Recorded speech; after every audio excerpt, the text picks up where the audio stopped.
Humanos Cast!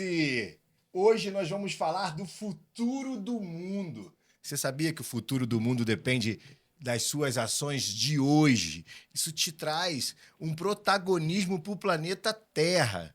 Isso faz com que você tenha responsabilidade de como vai ficar o mundo com os seus netos. Mas não pense que o papo vai ficar chato, não, porque a gente vai falar de futebol. O que tem a ver uma pelada com o mundo melhor, mais sustentável?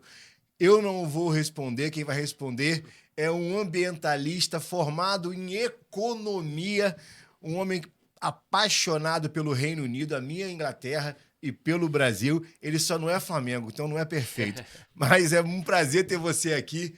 Ricardo Calçado, que bom, cara. Prazer enorme, Renato, todos vocês assistindo a gente. Que honra estar aqui com você. Para a gente falar de muita coisa boa, meio ambiente, futebol, sustentabilidade, educação. Vai ser uma honra estar aqui com vocês. Que bom. E como surgiu a veia do ambientalista em quem um dia se formou em economia?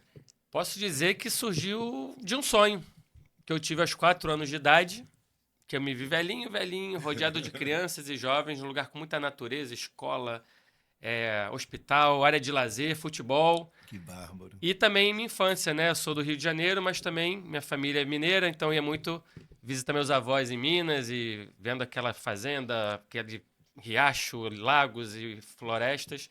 Então sempre fui apaixonado desde pequenininho. E aí após a gente crescendo, né? Eu fui vendo a importância absurda da gente preservar para a gente poder viver, prosperar e proteger esse nosso planeta chamado Terra. Você é de qual bairro no Rio? Laranjeiras. Ô, Laranjinha, terra boa. Tá aí um spoiler do meu time, né? Tricolor. Cara, Laranjeiras é um ambiente de preocupação política muito grande. Eu morei em Laranjeiras, tenho um carinho enorme pelo bairro. Não vou fazer um spoiler, mas tem um dos melhores cafés da manhã ali naquela região. Procurem, quando patrocinar aqui eu falo. Mas Laranjeiras me parece coerente a sua preocupação ambiental pelo ambiente que aquilo ali gera. Né? As pessoas que moram ali têm essa preocupação. Isso é diferente de outras áreas. Eu sou de Nova Iguaçu, bairro Botafogo. Morava em frente ao Valão, né? Um canal ali que ninguém tava nem aí, irmão. O cara tirava o sofá, Nicolas, da casa e jogava no rio que tava em frente, fazendo com que tudo piorasse, né? Mais mosquito, mais praga, mas ele não se via responsável por aquilo. Como o ambiente forma a educação ambiental? É uma realidade mesmo? A Baixada, estou dando só exemplo da Baixada porque nós estamos no Rio, tá, pessoal? Se preocupa menos, tem menos responsabilidade do que o pessoal de Laranjeiras. E por que isso? O fator socioeconômico influencia diretamente? Isso é ótima pergunta e colocação, né? Também sou apaixonado pela Baixada, por Nova Iguaçu. A gente fez muito trabalho lá, né, nessa trajetória nossa da Onda. E com certeza o ambiente muda muito. Eu vou dar um exemplo. Assim, Laranjeiras, a gente tem o Rio Carioca, que passa ali Verdade. de forma quase invisível, né? As pessoas não percebem. Então, uma área arborizada, um bairro. A gente tem o rio passando ali que vai desembocar no aterro do Flamengo, na Praia do Flamengo, né? Mas a questão de você cuidar. Então, você tem um bairro que é onde fica a sede do Fluminense, o Palácio do Governo. Então, você tem uma melhor fiscalização, arborização, você vê menos sujeira, lixo. Então, você tem um certo comportamento. E você vê a Baixada, que é riquíssima ambientalmente, onde tem muitas áreas maltratadas, mal cuidadas, que a pessoa olha, vou jogar aqui no valão. Um sofá no valão é normal. Não, não é normal, né? Assim como a questão da criminalidade. Eu posso dar um contexto interessante, né? Você vê... Vou falar da minha infância. No Brasil, né, 20 anos atrás, ou 30, era normal a pessoa sair na rua, comer um picolé, comer alguma coisinha e jogar no chão, descaradamente. E aí você vê esse mesmo brasileiro, às vezes, indo para a Europa e não jogava no chão, Verdade. jogava no lixo. Então você fala, por quê? Que absurdo isso. Aqui o joga no lixo, lá não pode. O ambiente colabora. Você tinha uma rua limpa, você tinha lixeiras espalhadas, então a pessoa fica inibida de fazer isso. Então eu creio que a questão do território ajuda muito, né? Faz uma diferença muito grande. Então você acha que, no primeiro momento, como foi com o cinto de segurança, né? Ninguém usava cinto de segurança, passou a usar. Hoje sabe-se que é para preservar a vida, mas antigamente foi para preservar o bolso. Você Sim. precisa de um Estado ainda punidor para fazer essa educação ambiental, ou o Estado pode chegar como educador? Eu creio que eu sempre vou para o lado do educador, mas eu creio que para vários das campanhas, ambientes e situações tem que ter os dois, um balanço. Uhum. Você tem que mostrar o que é certo, ó, isso aqui é o correto. Vamos lá? Vamos juntos? Agora, se não fizer, tem uma punição. Porque senão todo mundo vai ser punido, né, de uma forma. Se um não colabora e o outro colabora, todo mundo no final sai perdendo. Então a gente tem que estar todo mundo colaborando no mesmo barco. Então eu creio que a questão da educação é fundamental, da escola, da base, campanhas, televisão, rádio, mídia. Agora, em muitos casos, a gente precisa ter uma punição para a pessoa compreender e transcender, que é a questão do cinto de segurança, das multas, da fiscalização. Então, cria-se toda uma política pública envolvendo todas as comunidades, de várias pontas, do governo até a base da educação das escolas. É uma onda, né? É uma É onda. uma onda, né? Uma onda de Sim. informação, uma onda de autocuidado. E talvez esse tema seja novo para a maioria de nós. E, infelizmente, foi politizado. Não tem como, tá? Não tem como. Você Sim. está falando com um cara que se vê à direita do espectro. Uhum. Essa é uma pauta que parece uma pauta à esquerda do espectro. E eu acho que não deveria ser. Deveria ser uma pauta do ser humano que habita na Terra. E, em algum momento, a esquerda... Eu falo isso que eu sou da UFRJ, fui de esquerda durante muito tempo. Pouca gente sabe disso, porque eu não fico falando aqui de política no podcast, mas acho que esse tema ele ficou politizado, a gente precisa construir isso de uma forma mais equilibrada. Eu acho que essa é uma boa oportunidade. E a esquerda, quando ela não percebe empatia no seu raciocínio, que às vezes é o correto, ela banaliza esse cérebro alheio. Eu acho que isso é algo que a gente precisa ser mais humilde. A gente, que eu digo, é todos nós, que a direita faz a mesma coisa. Quando alguém da esquerda não entende uma pauta nossa, a gente... burro, mal intencionado, não, são pontos de vista. E essa capacidade desse mundo te permitir enxergá-lo de várias formas, ponto. Mas ir contra fatos, e essa é a pauta que uma pessoa da direita está te dizendo. Eu acho que os fatos são maiores do que qualquer teoria, que o homem impacta, sim, diretamente na qualidade do planeta que a gente vive. Mas você ainda acha que tem muita gente que não acredita, e de onde pode estar surgindo essa onda de informação que nos deixa menos preocupados em cuidar do planeta que a gente vive? Então, eu creio que é uma pauta muito importante a gente estar falando, porque a gente tem que acordar, nós brasileiros, de que tem várias pautas que, não importa se é direita, esquerda, centro, a gente tem que estar junto nela, entendeu? Democracia, direitos iguais, justiça, luta contra o racismo, desigualdade, luta contra a desigualdade, e a questão ambiental é de todos nós. Boa. Se a gente não tem uma água limpa para beber em casa, não importa se você é da esquerda ou da direita, você vai ficar doente se a água está suja. E se a gente polui, né, na nossa própria casa, como você falou, um bom exemplo da questão do valão, se a gente tem uma política pública de educação, de conscientização, de trabalhar com os jovens, com as crianças, algo que eles se sintam responsáveis por aquilo, e chegue para o pai, para a mãe, para o avô, para a avó, né, outras gerações falem, pô, isso não é legal. Esse sofá que está jogando aqui, né, utilizando o seu exemplo que você deu, cara, vai poluir aqui nosso bairro, nossa região, vai atrair rato, vai entupir os bueiros na época, né? E lugares que nem tem bueiros ainda, né? Mas a gente pensar nisso, isso aqui não é legal. Então eu creio que a política pública, quando a gente fala de meio ambiente, a gente tem que ver o que está acontecendo, né? A questão ambiental, os desastres, as situações todas que acontecem, e a gente tem que unificar isso. Então a gente está vendo que a cada ano a gente tem mais tragédias ambientais acontecendo. Vídeo aqui no Rio de Janeiro, nosso estado, a região serrana, cada ano piora, né? A época de seca tem mais chuva, a época de chuva tem mais seca, tá tudo meio trocado. E as causas de impactos ambientais são grandes. Agora, como que nós, seres humanos, podemos melhorar isso? da gente mudar as nossas práticas no dia a dia, coisas simplicíssimas que cada um pode fazer a sua parte. Tipo, demorar menos no banho, poupar mais eletricidade, né? Ser mais consciente na questão alimentar, no que a gente come e o que desperdiça, né? Não só a questão orgânica. Poxa, eu tô botando no prato, vou comer o que tem aqui, não vou desperdiçar. Isso tem até a ver com a questão humana.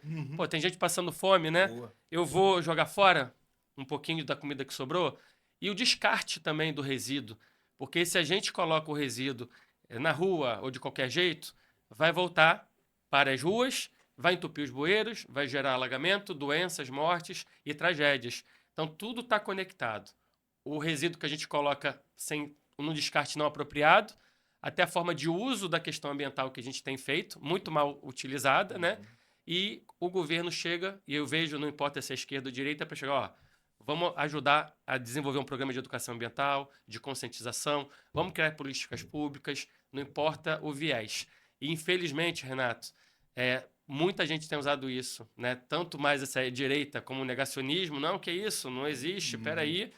Mas peraí, o que está acontecendo não tem como falar. Você que foi presidente da Suderj, né? A gente está falando de futebol. O que está acontecendo hoje? Na minha infância, tinha jogo 4 da tarde, o jogo corria normal, acontecia, era um horário gostoso, 4, 5 horas.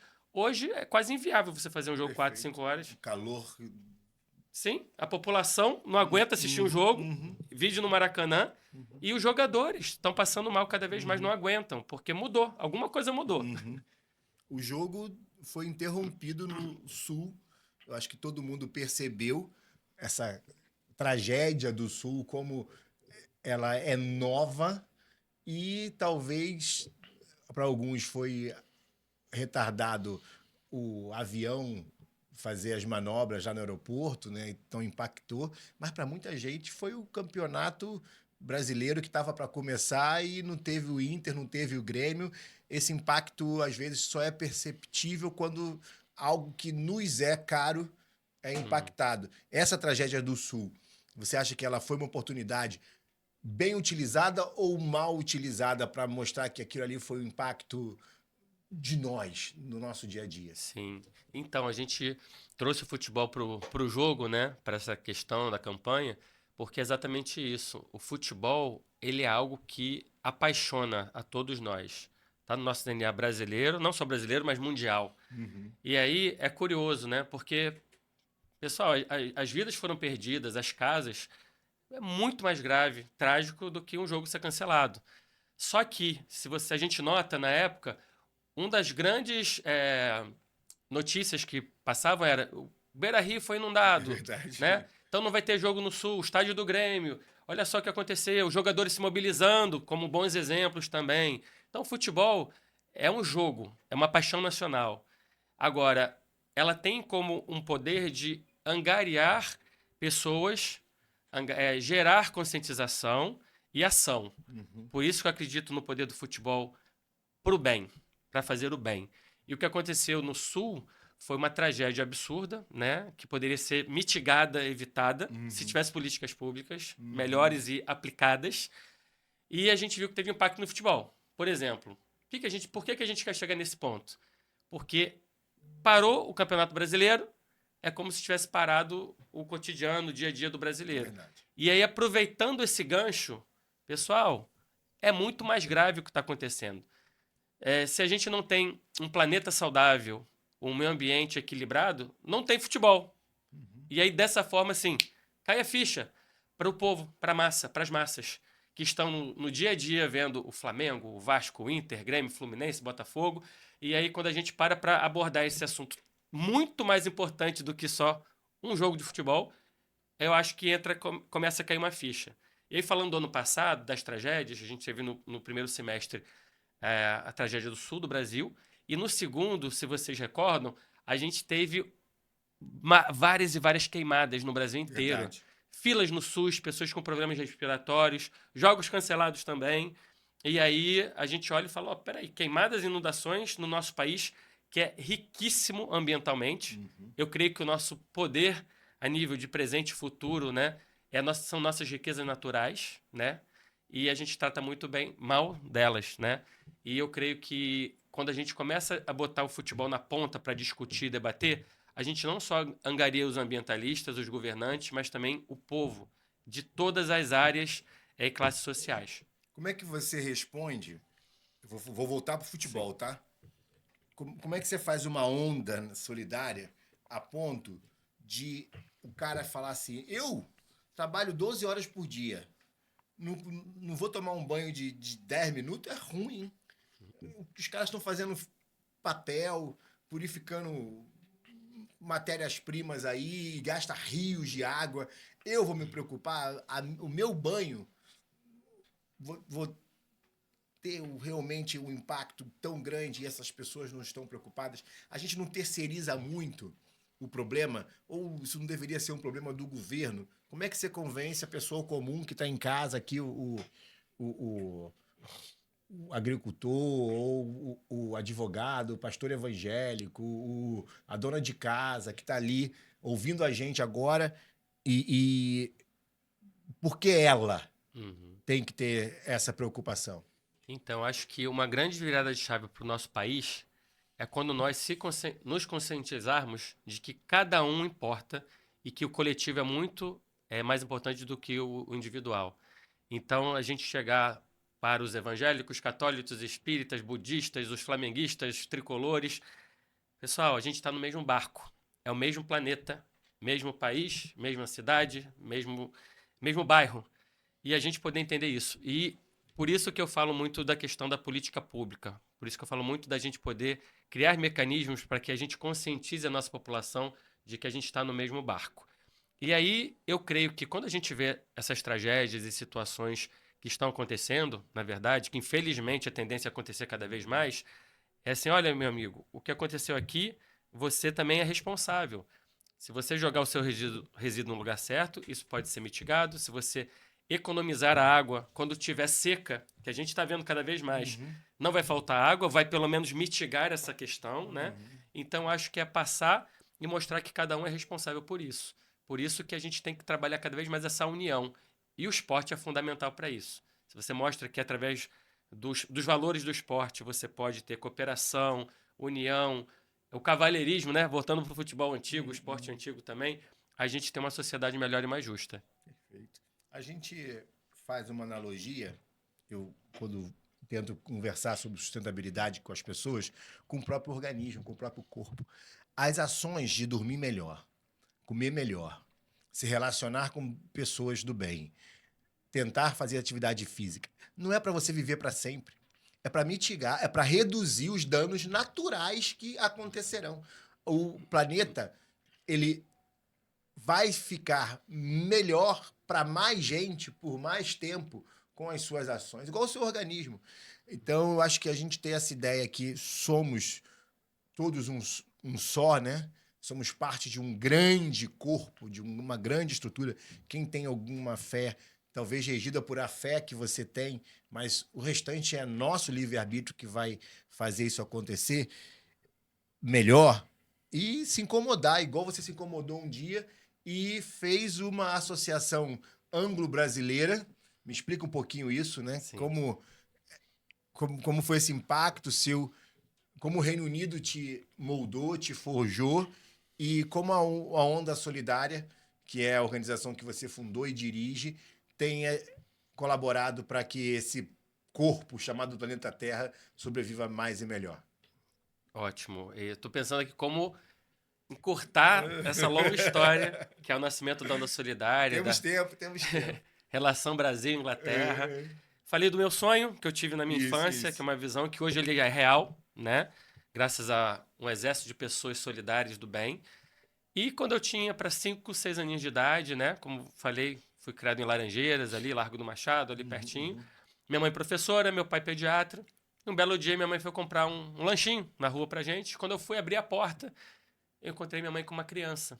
Uma criança de rua, que estava com a cabecinha sangrando. Eu abri, olhei, oi, qual é seu nome? Mumuquinha. Falei, Mumuquinha? Que nome legal, né? Um apelido. E aí eu vi meus pais cuidando dessa criança. E eu, como criança, ali, vendo o exemplo dos pais, olha a importância do exemplo. O que eu posso fazer? Vamos brincar? Vamos... Quer comer alguma coisinha? E aí, logo em seguida, a gente brincou ali, né? Ficou junto, brincando. E aí, logo em seguida, ele teve que ir embora. Tem que ir embora. E eu comecei a perguntar pros meus pais desde cedo. Pô, legal o Mumuquinha, mas ele mora onde? Mora na rua. Mas como assim mora na rua? Caixa de papelão. Mas qual escola que ele vai? Ele não vai pra escola. Ele não...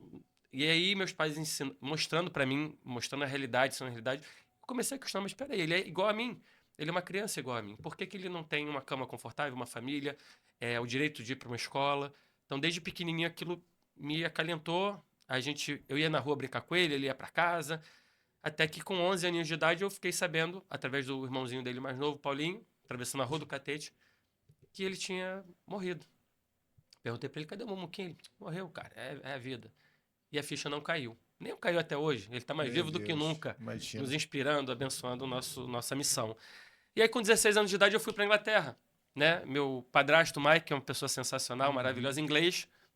Minha mãe casou com ele. E eu fui pra lá. E aí, fui jogador de futebol da Inglaterra. Cheguei a ser sempre profissional. E aí, de novo, tava inquieto. Porque eu via muita coisa errada. Muita droga, bebedeira. A gente tem aquela imagem dos ingleses, né? Jogando bola e bebendo, enchendo a cara. E eu falei, caramba, eu tô no esporte pra saúde, eu não bebo. Isso é vida real mesmo lá. E é real, né? Acaba o jogo e todo mundo pro pub. É Eu falei, isso. putz, cara, o que eu faço aqui e tal? E pensando na vida, o que eu quero fazer? E aí me chamaram. Eu falo muito assim, quando você se propõe a fazer o bem, Deus te impulsiona, te leva, te Amém. guia. É impressionante. Então Deus está muito aqui presente, né?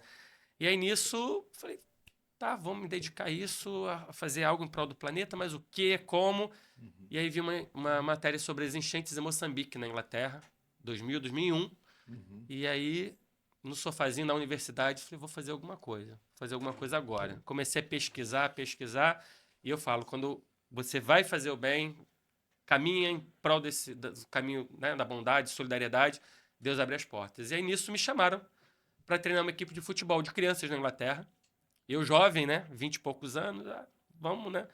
E aí quando eu cheguei no treino, falei para as crianças, o coach está indo para a África fazer um trabalho, e aí muito tímido, né, jovem, e aí as crianças de 8, 9, 10 anos, coach, eu vou na escola fazer isso, uma campanha, eu vou falar com meus pais, eu tenho uma camisa, eu tenho uma chuteira. E eu li A aquilo, onda do bem, a onda solidária a onda aconteceu. solidária aconteceu, nasceu. Foi essa virada de chave.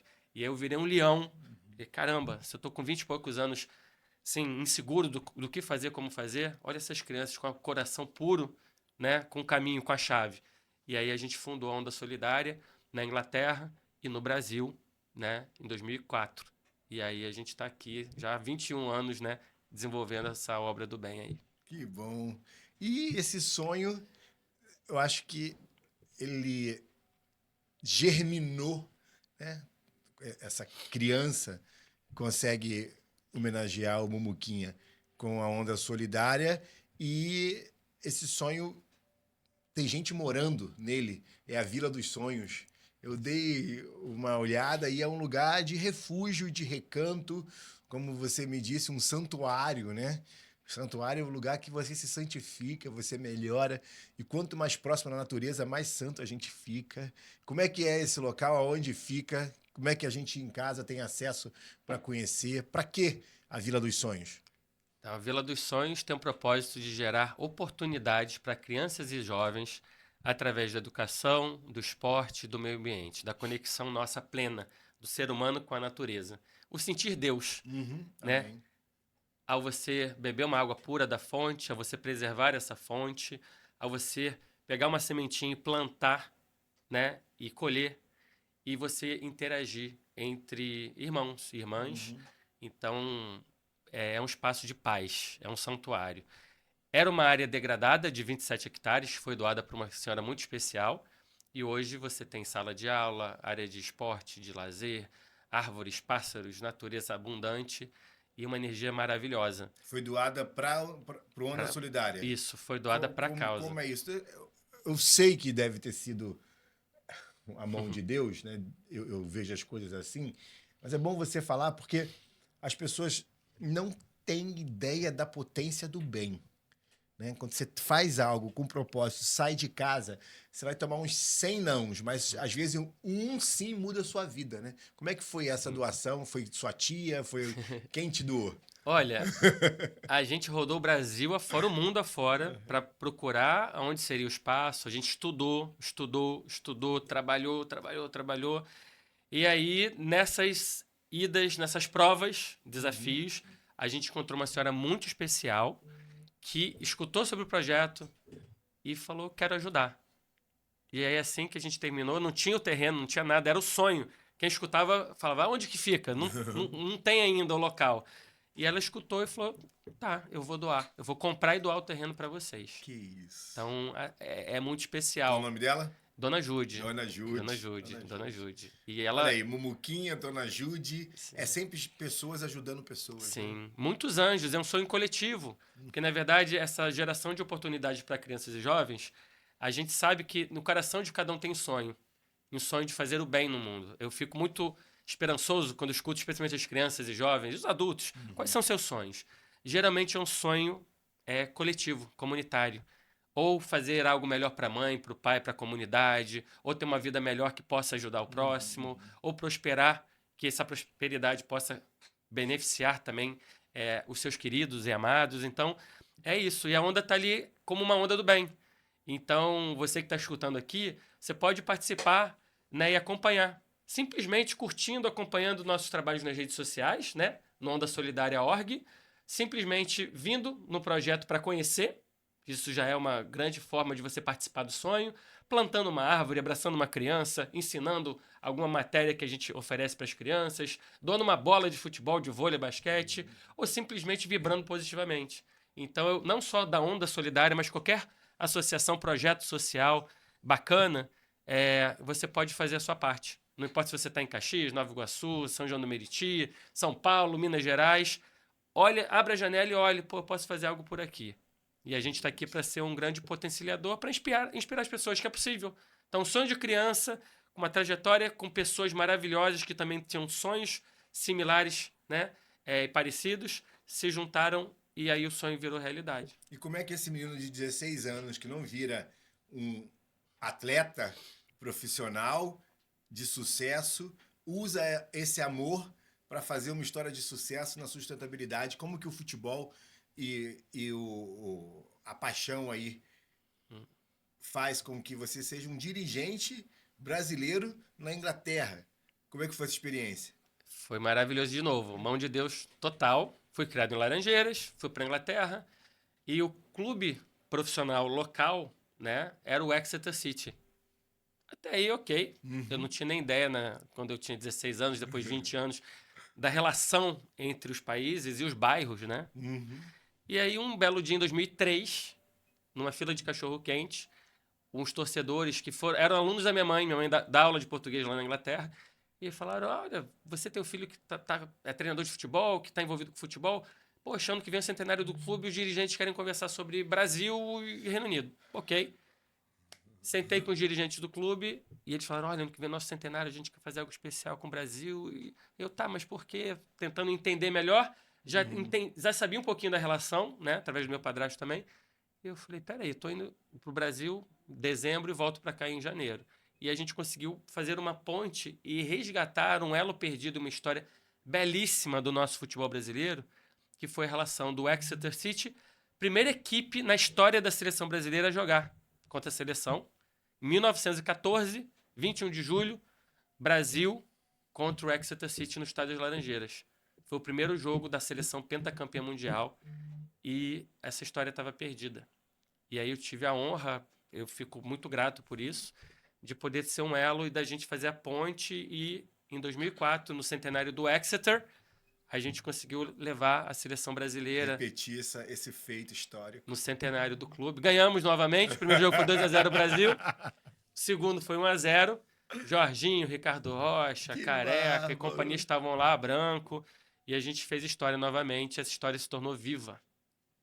Não só para o futebol brasileiro, mas eu falo algo muito importante, que ela traz o espírito de humanidade e de luta em prol dos direitos.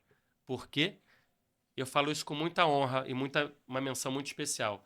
Os primeiros jogadores de futebol que jogaram contra a nossa seleção brasileira, em 1914, saíram na Inglaterra de navio, onde o mundo era um ambiente de paz. e voltaram depois do tour no Brasil e Argentina, no mundo em guerra, pois começou a Primeira Guerra Mundial. Então, esses jogadores que jogaram e marcaram o início da nossa seleção brasileira, a maioria foi lutar, todos foram lutar na guerra, praticamente, imagino. e a maioria morreu lutando em prol da democracia contra os alemães. E esses são jogadores que iniciaram a nossa trajetória. Poucas pessoas sabem disso.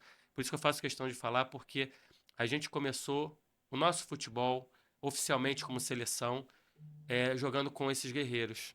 Que bárbaro, que bárbaro. E hoje a gente tem uma relação muito bonita entre Exeter City, Brasil, Inglaterra, e eu tenho a honra de ser embaixador do Exeter, fui diretor por muitos anos e hoje ainda represento internacionalmente. E hoje, como diretor de sustentabilidade e relações internacionais do Fluminense Futebol Clube.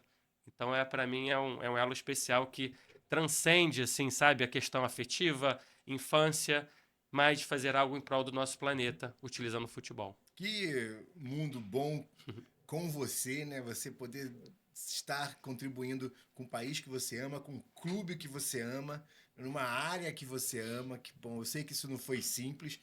Qual é a sua visão hoje do Brasil no tema sustentabilidade e a Inglaterra? A gente tem uma vira-latice que às vezes eu gosto de mostrar aqui, que não é tão distante assim a nossa capacidade de cuidar da nossa terra, vide a Amazônia, vide a floresta da Tijuca, vide Mata Atlântica. Morei em Earls Court, ali estudava em South Kensington, ia andando ali, isso no centro de Londres. Meu Deus do céu, tinha época que a poluição estava, né, e é primeiro mundo. Eu imaginava que havia uma conscientização muito maior lá do que aqui. E você também tem essa ideia que o Brasil não está tão ruim assim, ou eles estão muito melhor? Como é que é o cenário população inglesa, população brasileira na preservação do meio ambiente? Olha, eu creio que o Brasil tem um potencial como nação absurdo, fantástico, número 1 do mundo em termos de recursos naturais.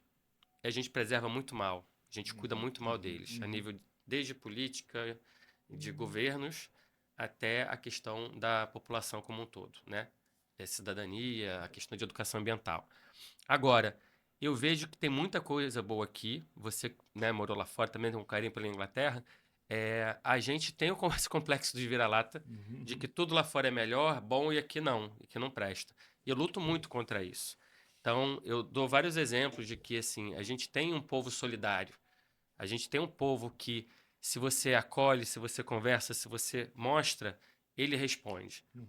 Lá fora, eu creio que a gente tem um sistema educacional que lá na base para criança, jovem, você gera uma conscientização muito forte de preservação ambiental do dia a dia.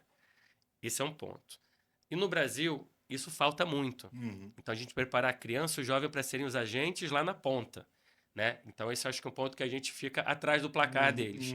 Agora, o outro ponto a gente tem uma abundância de riqueza e se a gente parar para pensar, etanol. A gente é um país pioneiro onde o nosso combustível vem de uma matriz mais limpa, se comparar com petróleo, entre outras. A questão de geração de energia de hidrelétricas é mais limpa. A nossa questão de produção de energia solar é o país com o maior potencial do mundo e tem muita já produção solar aqui, que ainda tem muito a evoluir, né? Questão eólica, geração através de ondas do mar. Então, assim, se a gente pensa na nossa matriz energética limpa, é uma das melhores e maiores do mundo. Então, se a gente pega um povo consciente, que tem uma sensibilizado, aí não tem para ninguém. E eu vejo que tem umas certas barreiras internas e externas que querem que esse povo fique ali alienado, ignorante, porque se a gente não tem a consciência do que a gente tem de riqueza, os caras lá fora se aproveitam também. É muito mais fácil de roubar o que você não dá valor. Sim. E eu sou fã de intercâmbio.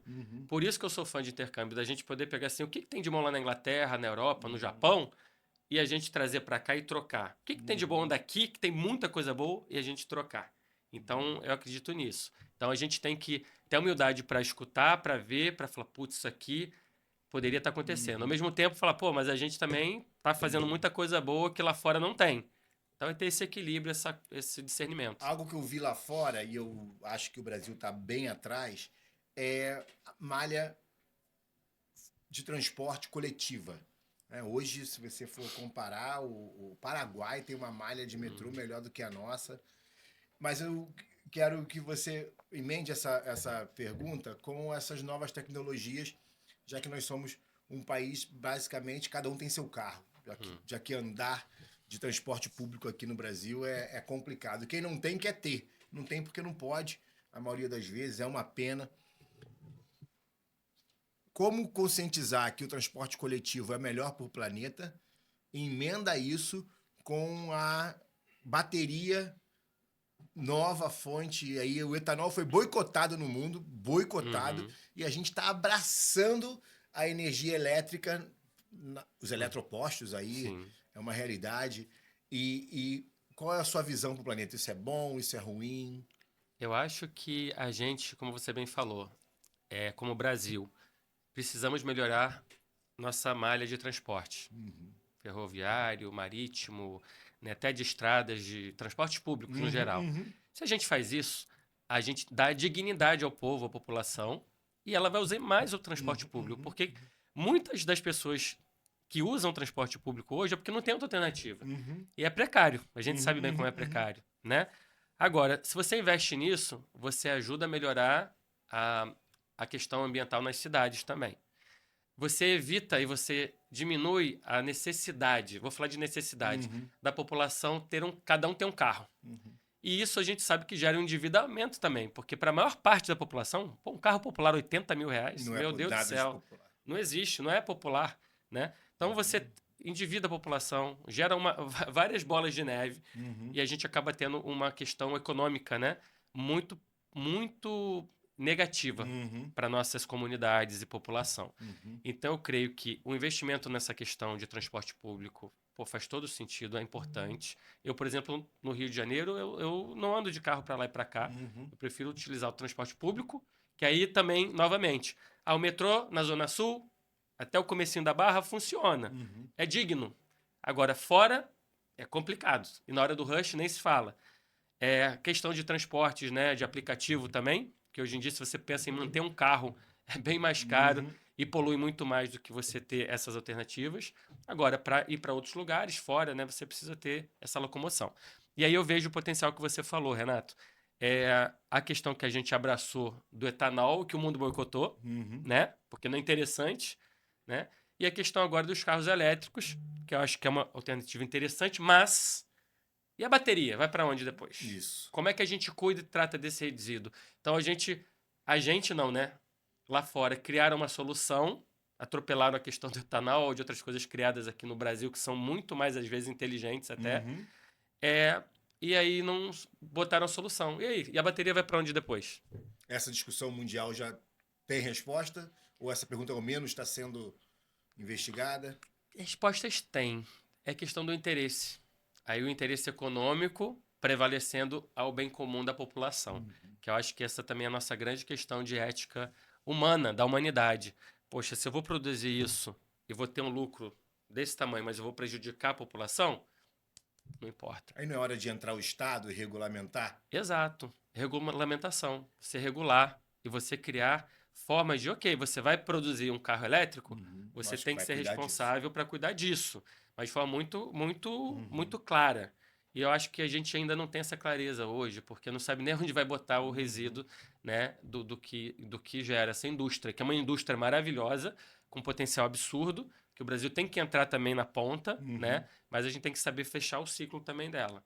Então, eu creio que o Brasil ele tem pessoas geniais, brilhantes nessa área, mas a gente precisa também apoiá-los e desenvolver políticas públicas de acordo com essas ideias brilhantes que os nossos brasileiros têm e que às vezes vão lá para fora, são valorizados, ficam por lá e a gente... A fuga de cérebros, né? Exato. E você está lidando hoje, eu acho que você tem essa oportunidade, né? Um cara de intercâmbio que está no mercado do terceiro setor e está no governo. Acho que você tem a proximidade com 3 pessoas que eu admiro muito, que é o nosso Renato, presidente da...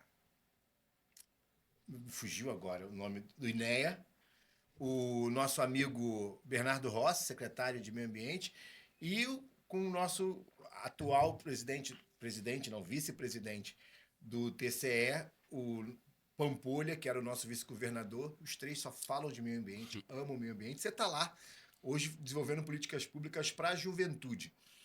Como é a política para a juventude? Que juventude é essa? Onde está no Estado esses jovens que podem estar interagindo e sendo essa ponta, esse ambientalista? Está na moda ser ambientalista? Está demodê? Você consegue encontrar jovens apaixonados por serem esses protetores da terra? Sim, na verdade tá na moda, mas é necessário. É necessário ser ambientalista cada vez mais. E aproveitando aqui para falar que é uma honra estar na SEAS, né, na Secretaria de Estado de Ambiente e Sustentabilidade. Estou aqui na equipe da nossa subsecretaria Ana Ache, com Querida a Tita. Ana. A Ana é maravilhosa. E 3 anos atrás, mais de 3 anos atrás, quando me convocaram para estar lá, a ideia era: cadê a juventude? Como é que a gente aproxima a juventude da questão ambiental? Como é que a gente forma novos ambientalistas e líderes, né, em prol do meio ambiente? Aí veio o programa Ambiente Jovem, né, eu fui convocado para estar ali observando, não só dentro do Ambiente Jovem, mas na secretaria. E para mim foi muito assim gratificante, porque eu venho do terceiro setor, do meio empresarial também.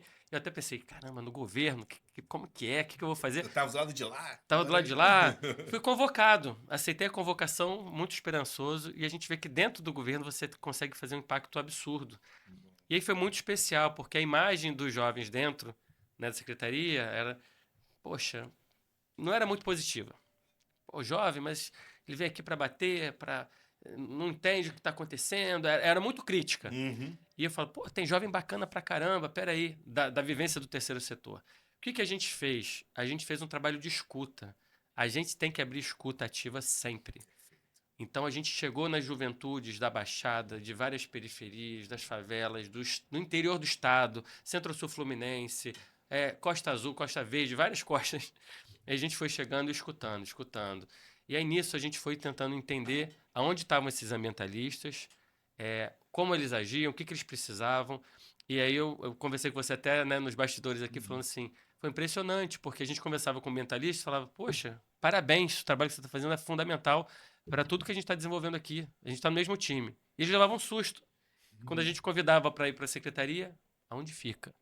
Então a gente fez um trabalho junto com a nossa equipe para chamar a juventude para dentro da secretaria e a gente ir até onde estava a juventude.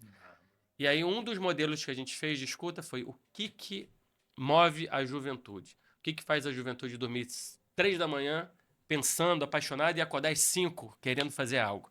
E a gente chegou a 5 elementos: arte e cultura, ciência e tecnologia, clima, economia circular, né, economia no geral, e o esporte. Ótimo. Através dessas paixões, a gente conseguiu engajar a juventude e trazer ela para dentro. E a gente já está no nosso 4º Fórum da Juventude, que vai acontecer agora 30 de setembro, no Estádio das Laranjeiras. A gente vai fazer uma parceria bem bacana lá. Quero estar lá, quero estar lá. Você é nosso convidadíssimo. Por favor. Estaremos lá para receber você.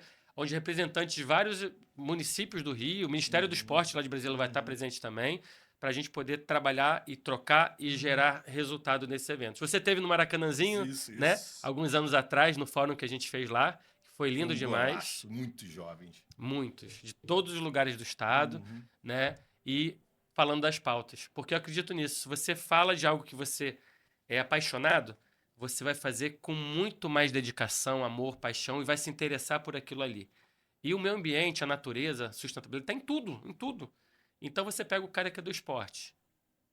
Cara, peraí, eu quero lutar dentro da minha pauta aqui. O cara da arte e cultura também. E aí no final você junta todo mundo e você consegue fazer uma união muito positiva em prol do nosso planeta e do nosso estado, né? Ricardo Calçado, que coisa boa. Boas notícias, boas novas. Eu já estou, infelizmente, chegando no fim do nosso Humanos Cash. Talvez o grande impacto para a humanidade que virá, o Brasil vai ser protagonista. A COP30 está chegando. Como é a história? A gente tem um amigo comum, René Simões, que você está tentando semear que os jogos, que os estádios tenham uma participação importante nesse palco de discussão ambiental que o Rio vai... Rio não, né? Que o Brasil vai ter, que o Pará vai abrigar. Como é unir futebol e COP30? O que está na sua cabeça aí com esse projeto Terra? Tem tudo a ver. Mandar um abraço pro nosso amigo Renê, né? Nosso coach, nosso mestre. Na verdade, é exatamente popularizar a mensagem. Né? A gente falar para ambientalista, para quem já tem uma certa consciência e sensibilização, é uma coisa. E é um percentual mínimo da população. Agora, você chegar nas massas, num Flamengo e Corinthians, no Fluminense e São Paulo, por exemplo, e você passar mensagens positivas, pegar uns jogadores para você botar a cara e falar, olha, isso é importante.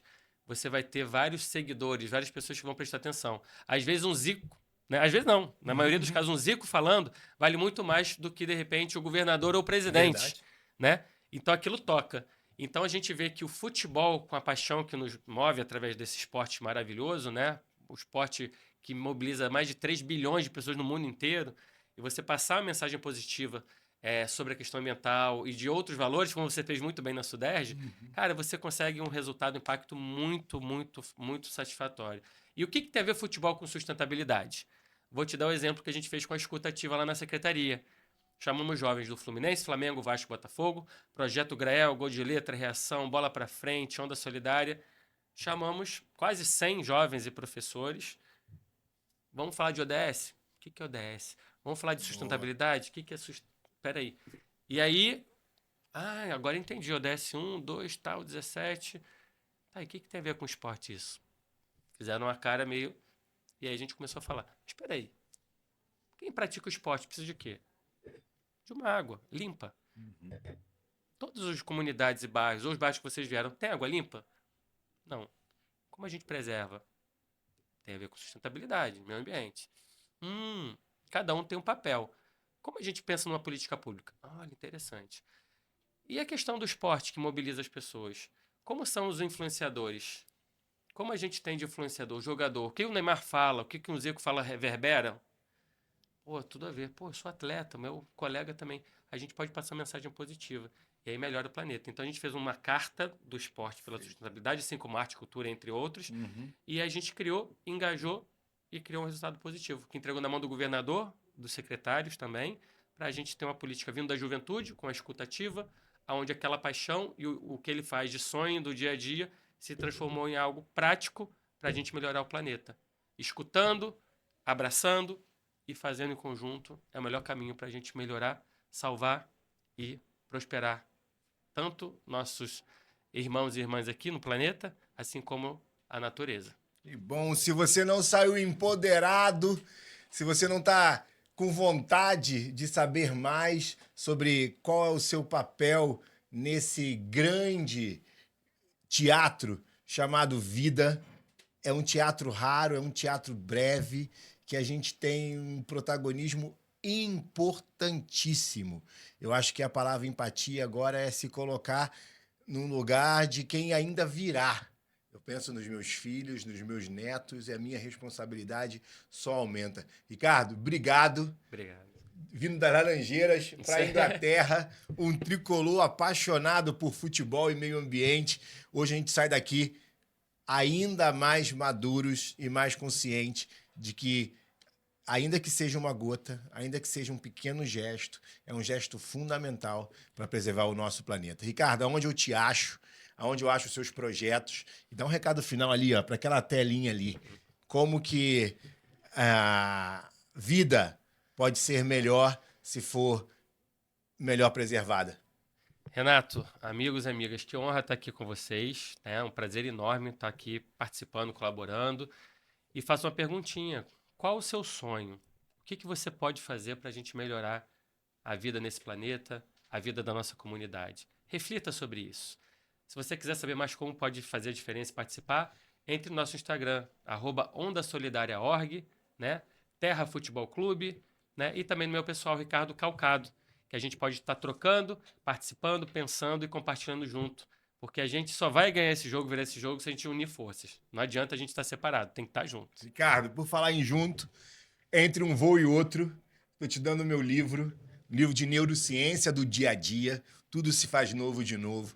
Ele vai falar de metanoia, de neuroplasticidade, é o que a gente precisa, uma nova forma de pensar esse mundo onde a gente é parte dele, a gente é um órgão importante. Então, Boa leitura para você e satisfação, irmão. A gente tá na mesma luta. Muito por um obrigado, mundo melhor. irmão. Estamos juntos. Vou ler com muito carinho. E é isso. Estamos com unir força para o nosso planeta Terra. Tamo Gratidão. junto. Tamo Vambora. juntos. Valeu. Esporte, neurociência, terça que vem, às 8 horas, mais um Humanos Cast. Imperdível.